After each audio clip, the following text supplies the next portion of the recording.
Hello ಸ್ನೇಹಿತರೆ, ನಮಸ್ತೆ. ನೋಡಿ, ನಾನು ಕೆಲವೆಲ್ಲ ಹೂಗಳನ್ನು ಹಾಕಿದ್ದೇನೆ. ನಮ್ಮ ಮನೆಯಲ್ಲಿ ರೀಪಾಟ್ ಮಾಡಿ ಅರಳುತ್ತಾ ಉಂಟು. ರೀಪಾಟ್ ಆದ ನಂತರ ವಾಪಸ್ ಈಗ ಮುಗ್ಗು ಬಿಟ್ಟು ಅರಳುತ್ತಾ ಉಂಟು. ಎಷ್ಟೋ ಜನರು ನನ್ನ ಕೈಯಿಂದ ತಗೊಂಡಿದ್ದೀರಿ. ನನ್ನ ಇಲ್ಲಿ ಎಷ್ಟೋ ಜನ ಕೇಳ್ತಾ ಇದ್ದಾರೆ, DTDC ಉಂಟಾ, ಪ್ರೊಫೆಷನಲ್ ಕೊರಿಯರ್ ಉಂಟಾ ಅಂತ ಹೇಳಿಕೊಂಡು. ಪ್ರೊಫೆಷನಲ್ ಕೊರಿಯರ್ DTDC ನನ್ನಲ್ಲಿ ಇಲ್ಲ. ನಾನು ಆ ಥರದಲ್ಲಿ ಕಳಿಸ್ತಾ ಇಲ್ಲ. ನಾನು ಏನಿದ್ರು ಸ್ಪೀಡ್ ಪೋಸ್ಟ್ ಯಾಕೆ ಕಳಿಸ್ತಾ ಇದ್ದೇನೆ ಅಂತ ಹೇಳಿದರೆ, ಅವರು ಪೋಸ್ಟ್ನವರು ಮನೆಗೆ ತಗೊಂಡೋಗಿ ಕೊಡ್ತಾರೆ ಅಥವಾ ಫೋನ್ ಮಾಡ್ತಾರೆ ಪೋಸ್ಟ್ನವರು. ಇಂಥ ಕಡೆಯಲ್ಲಿ ನಿಮಗೆ ಪಾರ್ಸೆಲ್ ಬಂದಿದೆ, ಎಲ್ಲಿ ಮನೆ ಅಂತ ಕೇಳಿ ಅವರು ಒಂದೇ ರೂಟ್ ಹುಡ್ಕೊಂಡು ಬರ್ತಾರೆ. ಇಲ್ಲದಿದ್ದರೆ ನಿಮಗೆ ಫೋನ್ ಮಾಡಿ ಇಂಥ ಕಡೆಗೆ ಬನ್ನಿ ಅಂತೇಳಿ ಹೇಳ್ತಾರೆ. ಅವರು ತಂದು ಕೊಡುವ ವ್ಯವಸ್ಥೆ ಕೂಡ ಉಂಟು. ಯಾಕೆಂದರೆ ನಿಮಗೆ ಪಾರ್ಸೆಲ್ ಕೊಡಬೇಕಾದ್ರೆ ಒಂದು ಸೈನ್ ಅವರು ತಗೊಳ್ಬೇಕಾಗ್ತದೆ, ಅಂದರೆ ನಿಮ್ಮ ಪಾರ್ಸೆಲ್ ನಿಮಗೆ ತಲುಪಿದೆ ಅಂತ ಹೇಳೋದಕ್ಕೆ. ಹಾಗೆ ಅದೇ ಸುಲಭ ಅಂತ ನನ್ನ ಅನಿಸಿಕೆ. ನಿಮಗೆ ಮನೆಗೆ ತಂದು ಕೊಡೋದು ಅಂತ ಹೇಳಿದರೆ DTDC ಎಲ್ಲ 5-6 ದಿವಸ, ಪ್ರೊಫೆಷನಲ್ ಕೊರಿಯರ್ ಎಲ್ಲ 8-10 ದಿವಸ ಬೇಕಾಗ್ತದಂತೆ. ಕೆಲವು ದೂರಕ್ಕೆ, ಹತ್ತಿರಕ್ಕೆಲ್ಲ ಬೇಕಾದ್ರೆ ತಲುಪುವುದು, ಗೊತ್ತಿಲ್ಲ ನನಗೆ. ಅಂದರೆ ನಾನು ಇಷ್ಟು ತನಕ DTDCಯಿಂದ ತಗೊಳ್ಳಿಲ್ಲ. ಅದು ಒಂದು ತಗೊಂಡೆ, ಅದರಲ್ಲಿ ಗಿಡ ಎಲ್ಲ ತುಂಬ ಕೊಳುತ್ತೋಗಿತ್ತು. 7-8-10 ದಿವಸ ಅಂತ ಆದರೆ ತುಂಬ ಕೊಳುತ್ತೋಗ್ತದೆ ಗಿಡ. ಸ್ಪೀಡ್ ಕೊರಿಯರ್ ಆದರೆ ಒಂದು 3-4 ದಿವಸದಲ್ಲಿ ತಲುಪುತ್ತದೆ. ಅಂದರೆ ಎಷ್ಟೋ ದೂರಕ್ಕಾದರೂ ಕೂಡ ಸಾಧಾರಣ ಅವರು ಸ್ಪೀಡ್ ಪೋಸ್ಟನ್ನು ಬೇಗ ತಲುಪಿಸಿ ಬಿಡ್ತಾರೆ. ಅದರಲ್ಲಿ ಅಂದರೆ ಜೀವ ಇದ್ದ ಸಸ್ಯ, ಲೈವ್ ಪ್ಲ್ಯಾಂಟ್ ಅಂತೇಳಿ ನಾವು ಬರೆದು ಬಿಟ್ಟು ಅದರಲ್ಲಿ ಮೊಬೈಲ್ ನಂಬರು, ನಿಮ್ಮ ಅಡ್ರೆಸ್ ಎಲ್ಲ ಕಳಿಸ್ತೇವಲ್ಲ, ಅದರ ಮುಖಾಂತರ ಅವರು ಜಾಗ್ರತೆಯಿಂದ ನಿಮಗೆ ಕಳಿಸಿಕೊಡ್ತಾರೆ. ಹಾಗಾಗಿ ಸ್ಪೀಡ್ ಪೋಸ್ಟೇ ಒಳ್ಳೆಯದು ಅಂತ ನನ್ನ ಅನಿಸಿಕೆ. ಈ DTDC ಕೂಡ ಮಾಡ್ಬೋದು, ಆದರೆ ತುಂಬ ಕೆಲವು ಕಡೆಯಲ್ಲಿ DTDC ವ್ಯವಸ್ಥೆ ಇರೋದಿಲ್ಲ. ಪೋಸ್ಟು ಆದರೆ ಎಲ್ಲ ಕಡೆಯಲ್ಲಿ ಸಾಧಾರಣ ಪೋಸ್ಟ್ಗಳು ಇರ್ತದೆ, ಪೋಸ್ಟ್ ಆಫೀಸ್ ಇರ್ತದೆ. ಈಗೆಲ್ಲ ಹತ್ತಿರ ಪೋಸ್ಟ್ ಆಫೀಸ್ ಎಲ್ಲ ಹಳ್ಳಿಗಳಲ್ಲಿ ಇರ್ತದೆ. ಹಾಗೆ ಅದು ಒಳ್ಳೆಯದು ಅಂತ ನನ್ನ ಅನಿಸಿಕೆ. ಮತ್ತು ಪ್ರೊಫೆಷನಲ್ ಕೊರಿಯರ್ ಅಷ್ಟೇ, ಕೆಲವು ಸಿಟಿಗಳಲ್ಲೇ ಪ್ರೊಫೆಷನಲ್ ಕೊರಿಯರ್ ಇರ್ಬೋದು, ಅದರಲ್ಲಿ ಕಳಿಸುವ ವ್ಯವಸ್ಥೆ ಮಾಡ್ಬೋದು ಬೇಕಿದ್ದರೆ. ಅದನ್ನು ನೀವು ಹೇಳಿದರೆ ಮಾತ್ರ ನಿಮಗೆ ಪ್ರೊಫೆಷನಲ್ ಕೊರಿಯರ್ ಆಗ್ಬೋದು, ಅಥವಾ DTDC ತೆಗೆದುಕೊಂಡು ಹೇಳೋದಾದರೂ ಕೂಡ ಅದನ್ನು ಮಾಡ್ಬೋದು. ಆದರೆ ನಿಮ್ಮ ಅನುಕೂಲಕ್ಕೆ ಹೇಗುಂಟು ಅಂತ ಹೇಳಿಕೊಂಡು ನನಗೆ ಗೊತ್ತಿಲ್ಲ. ನೀವು ಯಾವ ಥರ ಹೇಳ್ತೀರೋ ಆ ಥರ ಮಾಡ್ಬೋದು. ಆದರೆ ಅದು ಸ್ವಲ್ಪ ಕಾಸ್ಟ್ಲಿ ಆಗ್ತದೆ DTDC ಎಲ್ಲ. ಸ್ಪೀಡ್ ಪೋಸ್ಟ್ ಎಲ್ಲ ಸಾಧಾರಣ 100 ರೂಪಾಯಿ ಒಳಗಡೆ ಎಲ್ಲ ಕಳಿಸಿಕೊಡ್ಲಿಕ್ಕಾಗ್ತದೆ. ಎಷ್ಟು ದೂರಕ್ಕೆ ಅಂದರೆ ವೆಯ್ಟ್ ಮೇಲೆ ಬರ್ತದೆ. ಅವರು ವೆಯ್ಟ್ ತೆಗಿತಾರೆ. ಆ ವೆಯ್ಟ್ ಮುಖಾಂತರ ಒಂದು 10 ಗಿಡ ಎಲ್ಲ ತಗೊಂಡ್ರೆ ಒಂದು 125 ರೂಪಾಯಿ, 125 ಒಳಗೆ ಅಂತ ಹೇಳ್ಬೋದು. ಅಂದರೆ ನಾನು ಇಷ್ಟರವರೆಗೆ ಒಂದು 10 ಗಿಡದ ಒಳಗೆಲ್ಲರಿಗೆ ಕಳಿಸಿದ್ದೆ. ಅವರಿಗೆ 125 ಮತ್ತು 130, 106, ಅದಕ್ಕಿಂತ ಕಡಿಮೆ ಗಿಡದವರಿಗೆಲ್ಲ ವೆಯ್ಟ್ ಮೇಲೆಲ್ಲ ಹಾಕಿ ಅವರು ಬಿಲ್ಲು ಕೊಟ್ಟಿದ್ದಾರೆ. ಆ ಬಿಲ್ಲು ಮುಖಾಂತರ ನಾನು ಕಳಿಸ್ತಾ ಇದ್ದೇನೆ. ಮತ್ತು ಪಾರ್ಸೆಲ್ ಕಳಿಸಿದ ಮೇಲೆ ನಾನು ಅವರಿಗೆ ರೂಟ್ ಮುಖಾಂತರ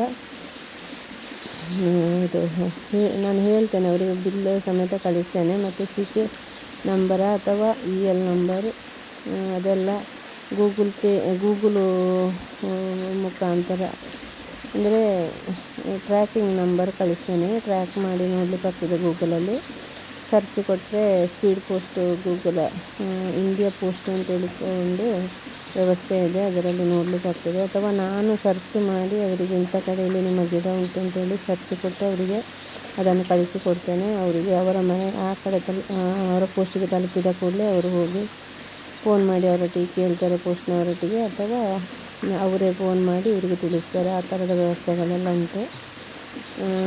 ನನ್ನಲ್ಲಿ ಎಲ್ಲ ಥರದ ಲೋಟಸ್ಗಳು ಉಂಟು, ವಾಟರ್ ಲಿಲ್ಲಿ ಉಂಟು. ಸಾಧಾರಣ 50 ರೂಪಾಯಿಯಿಂದ ಸ್ಟಾರ್ಟ್ ಆಗುವಂಥದ್ದು ಸಾಧಾರಣ 1,500 ತನಕ ಕೆಲವು ಗಿಡಗಳಿಗೆ ಉಂಟು. ಆ ಥರದ ರೇಟುಗಳು ಕೆಲವು ಗಿಡಗಳಿಗೆ ಉಂಟು. ಅಂದರೆ ಅದರಲ್ಲಿ ಸಿಂಗಲ್ ಎಸಳು, ಡಬ್ಬಲ್ ಎಸಳು ಅಂತ ಉಂಟು. ಲೋಟಸ್ಸು ಅಷ್ಟೇ. ಲೋಟಸ್ಸು ಅಲ್ಲಿ ಕೂಡ ಸಿಂಗಲ್ ಲೇಯರು, ಡಬ್ಬಲ್ ಲೇಯರು, ತುಂಬ 1000 ಎಸಳಿದು ಕೂಡ ಉಂಟು. ಅಂಥ ಹೂವು ಕೂಡ, ಅಂದರೆ ಅದರಲ್ಲಿ ಸಾಗರಸರದ್ದು ಹಾರ್ಡಿ ವೆರೈಟಿ ಬರ್ತದೆ. ಹಾರ್ಡಿ ವೆರೈಟಿ ಆದರೂ ಕೂಡ ಅದರಲ್ಲಿ ಹಾರ್ಡಿ ವೆರೈಟಿ ಅಲ್ಲ, ಅದು ಸೆಮಿ ಟ್ರಾಪಿಕಲ್ ಅಂತೇಳಿ ಅದರಲ್ಲಿ ಕೂಡ ಹೂವು ಬರ್ತದೆ. ಅದು ಅಂದರೆ ನಾವು ಹೇಗೆ ಬೆಳೆಸ್ತೇವೆ ಅದರ ಮೇಲೆ ಇರೋದು. ನಾವು ಚೆನ್ನಾಗಿ ನೋಡಿಕೊಂಡು ಬೆಳೆಸಿಕೊಂಡು ಹೋದರೆ ಅದರಲ್ಲಿ ಹೂವೆಲ್ಲ ಬರ್ತದೆ. ನಾವು ಹೇಗೆ ಗಿಡವನ್ನು ನೋಡಿಕೊಳ್ತೇವೋ ಅದೇ ಥರ ಅದು ಕೂಡ ಬೆಳೀತಾ ಹೋಗ್ತದೆ. ಅದಕ್ಕೆ ಬೇಕಾದ ಗೊಬ್ಬರ ಯಾವುದೆಲ್ಲ ಅಂತೇಳಿ ನಾನು ಹಿಂದಿನ ವಿಡಿಯೋದಲ್ಲಿ ಹಾಕಿದ್ದೆ. ಅದನ್ನು ನೋಡಿ ನಾನು ಹೇಗೆ ನೆಡಬೇಕು ಮತ್ತು ಯಾವ ಗೊಬ್ಬರವನ್ನು ಹಾಕಬೇಕು ಅಂತ ಹೇಳ್ಕೊಂಡು ನಾನು ಹಿಂದಿನ ವಿಡಿಯೋದಲ್ಲಿ ಹಾಕಿದ್ದೇನೆ. ಅದನ್ನು ನೋಡಿಕೊಂಡು ಆ ಥರ ನಿಮಗೆ ನೆಡ್ಬೋದು. ನಾನು ತುಂಬ ಜನರಿಗೆ ಕಳಿಸಿದ ಗಿಡದಲ್ಲಿ ಯಾರಿಗೂ ತೊಂದರೆ ಅಂತೇಳಿ ಆಗಲಿಲ್ಲ. ಕಲ್ಲರು ಕೂಡ ಸೇಮ್ ಕಳಿಸ್ತೇನೆ, ಮತ್ತೆಲ್ಲ ಟ್ಯೂಬರ್ ಆಗಿ ಒಳ್ಳೆ ಟ್ಯೂಬರ್ ಕಳಿಸ್ತೇನೆ. ಮತ್ತು ಗಿಡ ನೆಡೋದು ಹೇಗೆ ಅಂತ ಹೇಳಿಕೊಂಡು ಅವರು ಫೋನ್ ಮಾಡಿ ಕೇಳ್ತಾರೆ, ಮೆಸೇಜ್ ಮಾಡಿ ಕೇಳ್ತಾರೆ. ಆ ಥರದ ವ್ಯವಸ್ಥೆ ಕೂಡ ನನ್ನಲ್ಲಿ ಉಂಟು. ನಾನು ಆ ಥರದ ವ್ಯವಸ್ಥೆ ಕೂಡ ಅವರಿಗೆ ಮಾಡಿದ್ದೇನೆ ವ್ಯವಸ್ಥೆ. ನೋಡಿ ನಿಮಗೆ ಹೇಗೆ ಅನುಕೂಲ ಆಗ್ತದೆ ಆ ಥರ ನೀವು ಗಿಡಗಳನ್ನು ಪರ್ಚೇಸ್ ಮಾಡಿ. ನನ್ನದು ಫೋನ್ ನಂಬರು 9483649734. ಅದನ್ನು ಹಿಂದಿನ ವಿಡಿಯೋದಲ್ಲಿ ಹಾಕಿದ್ದೇನೆ ನಂಬರನ್ನು. ಇದರಲ್ಲಿ ಎಂಟ್ರಿ ಮಾಡಲಿಲ್ಲ, ಬಾಯಲ್ಲಿ ಹೇಳಿದ್ದೇನೆ ಅಷ್ಟೇ. ಆದರೆ ಹಿಂದಿನ ವಿಡಿಯೋದಲ್ಲಿ ನೋಡಿ, ನೀವು ನೋಡಿದರೆ ನಿಮಗೆ ಅದರಲ್ಲಿ ನಂಬರ್ ಸಿಗ್ತದೆ. ನಾನು ಹೇಗೆ ಮಾಹಿತಿ ಕೊಡ್ತೇನೆ ಆ ಥರದ ಮಾಹಿತಿ ಮುಖಾಂತರ ನೀವು ನೆಟ್ಟರೆ ನಿಮಗೆ ಒಳ್ಳೆ ಹೂ ಕೊಡ್ತದೆ. ವಾಟರಲ್ಲಿ ಆಗಲಿ ಲೋಟಸ್ ಆಗಲಿ ಎಲ್ಲ ನಿಮಗೆ ಹೂ ತಗೊಳ್ಬೋದು. ಅದರಲ್ಲಿ ಭಾರಿ ಚಂದದ ಹೂಗಳು ಆಗ್ತದೆ ನಿಮ್ಮ ಮನೆಯಲ್ಲಿ. ನೀವು ಯಾವ ಪಾಟ್ಗಳಲ್ಲಿ ನೆಡ್ಬೋದು, ಬಕೆಟ್ಗಳಲ್ಲಿ ನೆಡ್ಬೋದು, ಟಬ್ಬುಗಳಲ್ಲಿ ನೆಡ್ಬೋದು, ಅಥವಾ ಪಾಂಡು ಮಾಡಿ ನೆಡ್ಬೋದು. ಅದು ನಿಮಗೆ ಹೇಗೆ ಅನುಕೂಲ ಅಂತ ಆ ಥರ ಮಾಡ್ಬೋದು. ಯಾಕಂದರೆ ಎಲ್ಲರಿಗೊಂದು ಹೂ ಅಂತ ಹೇಳಿದರೆ ಭಾರಿ ಇಷ್ಟ. ಅದರಲ್ಲಿ ತಾವರೆ ವಾಟರ್ಲಿಲ್ಲಿ ಅಂದರೆ ಇನ್ನೂ ಇಷ್ಟ. ಎಲ್ಲರಿಗೂ ವಾಟರ್ಲಿಲ್ಲಿ ಬೆಳೆಸೋದು, ತಾವರೆ ಬೆಳೆಸೋದಂದರೆ ಭಾರಿ ಇಷ್ಟ. ಯಾಕೆಂದರೆ ಲಕ್ಷ್ಮಿಗೆ ಭಾರಿ ಇಷ್ಟ. ದೇವಿ ನವರಾತ್ರಿ ಟೈಮಲ್ಲಿ ಅಥವಾ ಯಾವುದೇ ಹಬ್ಬಗಳಲ್ಲಿ ನಾವು ದೇವರಿಗೆ ಹೂ ಇಡಲೇಬೇಕು.